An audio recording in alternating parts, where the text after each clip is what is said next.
Di sebuah desa kecil yang terletak di pinggir hutan lebat, hiduplah seorang kakek tua bernama Surya. Kakek Surya terkenal bijaksana dan penuh cerita-cerita masa lalu yang selalu diceritakan kepada anak-anak desa di waktu senja.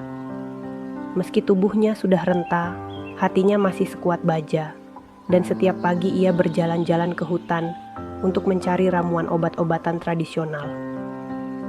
Suatu pagi, ketika matahari baru saja menembus kabut tebal hutan, kakek Surya berjalan menyusuri jalur setapak yang jarang dilewati orang. Langkahnya perlahan namun mantap, ditemani suara dedaunan yang berbisik lembut tertiup angin. Tiba-tiba, di tengah hutan yang sunyi, terdengar gemuruh rendah yang membuat dedaunan bergetar. Nalurinya langsung terjaga, dan ia bersembunyi di balik semak-semak. Dari balik semak-semak itu, ia menyaksikan sesuatu yang luar biasa. Seekor harimau putih raksasa sedang berdiri di tepi sungai. Harimau itu begitu besar hingga kelihatan seperti raja hutan yang sesungguhnya. Bulu putihnya berkilauan di bawah sinar matahari pagi, dan mata emasnya bersinar tajam, memancarkan aura kekuatan dan kebijaksanaan yang mendalam. Kakek Surya merasa campuran antara rasa takut dan takjub. Dia tahu bahwa harimau putih adalah makhluk yang sangat langka dan dipercaya sebagai penjaga hutan dalam mitos masyarakat sekitar. Meskipun merasa cemas, kakek Surya memberanikan diri mengintip lebih dekat. Namun tanpa diduga, harimau itu menoleh dan memandang lurus ke arah kakek Surya, seolah-olah bisa merasakan kehadirannya. Detik-detik hening berlangsung seolah-olah waktu berhenti. Kakek Surya menyadari bahwa ini bukan pertemuan biasa. Dengan hati yang penuh keberanian, ia melangkah keluar dari persembunyiannya dan berdiri tegak. Ia teringat cerita nenek moyangnya tentang bagaimana makhluk-makhluk hutan bisa menghormati manusia yang menunjukkan rasa hormat dan keberanian. Harimau itu menatapnya lama, lalu menggeram pelan, bukan ancaman, tetapi seperti sapaan. Kakek Surya dengan tenang membungkuk hormat dan berkata dengan suara mantap, "Wahai penjaga hutan, aku hanyalah seorang tua yang mencari tanaman untuk menyembuhkan. Aku tidak bermaksud mengganggu." Harimau itu lalu mendekat dan berdiri hanya beberapa langkah darinya. Kakek Surya bisa merasakan nafas hangat hewan besar itu. Harimau putih tersebut menundukkan kepalanya sebentar, seakan-akan memberikan restu. Tanpa mengeluarkan suara lagi, harimau itu berbalik dan berjalan perlahan kembali ke dalam kedalaman hutan, meninggalkan jejak-jejak besar di tanah yang lembab. Kakek Surya terdiam, merasakan perasaan syukur yang dalam. Ia tahu bahwa ia baru saja diberi kehormatan besar oleh alam. Dengan langkah hati-hati, ia kembali ke desa, membawa cerita baru yang akan menjadi legenda di antara generasi-generasi mendatang, tentang kakek tua yang bertemu dengan harimau putih raksasa, penjaga hutan yang agung. Kakek Surya tidak bisa berhenti memikirkan pertemuannya dengan harimau putih raksasa itu. Selama beberapa hari setelah kejadian itu, ia merenung di depan tungku kecil di rumahnya. Bayangan mata tajam harimau itu terus terngiang, seolah ada pesan yang belum ia pahami. Anak-anak desa yang biasa mendengar cerita-ceritanya mulai bertanya-tanya, karena kakek Surya terlihat lebih pendiam dari biasanya.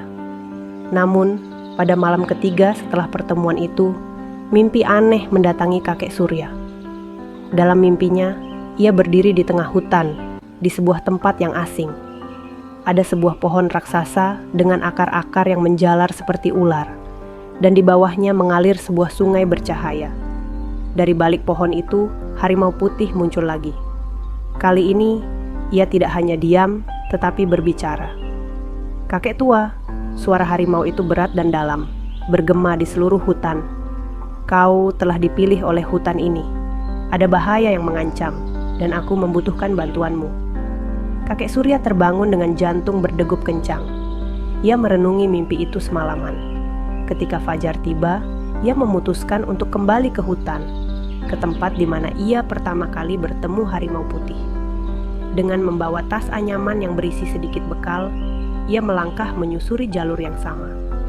Setelah berjalan selama berjam-jam, Ia tiba di sebuah tempat yang terasa asing. Hawa di sekitarnya berubah menjadi lebih sejuk, dan suara burung-burung hutan mendadak hilang, digantikan oleh kesunyian yang aneh. Tiba-tiba, di hadapannya muncul pohon besar seperti yang ada dalam mimpinya. Akar-akarnya menjalar ke segala arah, dan sungai kecil bercahaya mengalir di bawahnya. Ini pasti pertanda, gumam kakek Surya. Belum sempat ia melangkah lebih dekat, terdengar suara gemuruh di belakangnya. Ia berbalik dan mendapati harimau putih itu berdiri di sana, lebih megah dari sebelumnya.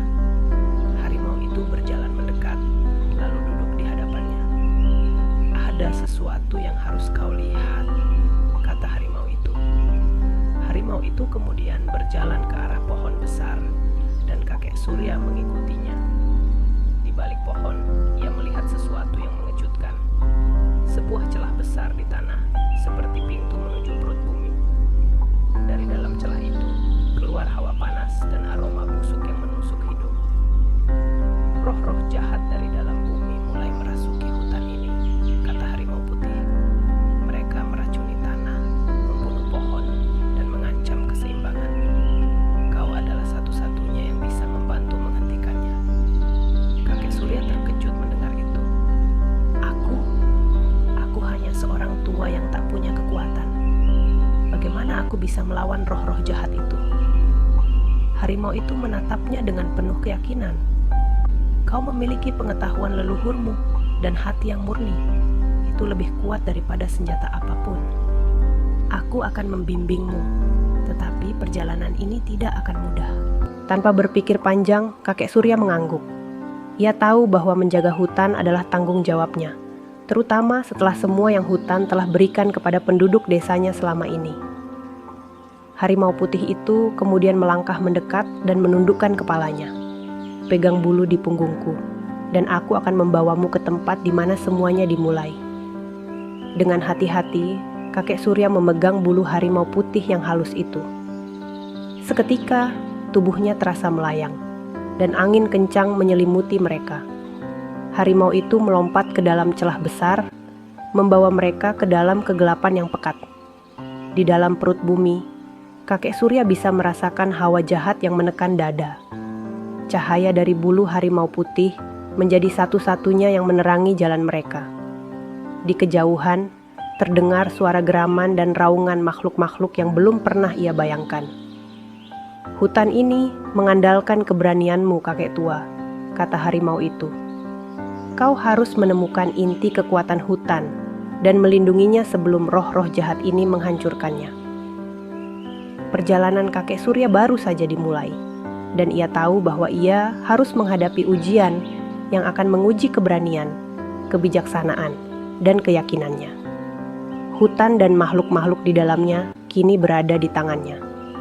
Kakek Surya adalah satu-satunya orang di desa yang masih berani masuk ke dalam hutan angker, sebuah hutan tua yang dianggap sakral sekaligus penuh bahaya. Penduduk desa percaya bahwa hutan itu adalah tempat bersemayamnya roh-roh penjaga yang tidak boleh diganggu. Namun, kakek Surya dengan pengalaman dan kebijaksanaannya selalu mengatakan bahwa alam adalah sahabat, bukan musuh. Pagi itu, langit masih berselimut kabut tebal ketika kakek Surya berangkat dari rumahnya dengan membawa sebuah keranjang rotan di punggung. Ia berjalan menyusuri jalan setapak, mencari tanaman obat yang jarang tumbuh di luar hutan. Udara pagi begitu sejuk, ditemani suara burung dan gemerisik dedaunan. Namun, semakin jauh ia melangkah ke dalam hutan, suasana berubah. Angin mendadak berhenti, dan suara-suara alam menghilang. Hanya ada kesunyian yang aneh, seperti hutan sedang menahan napas. Kakek Surya berhenti sejenak, merasa ada sesuatu yang berbeda.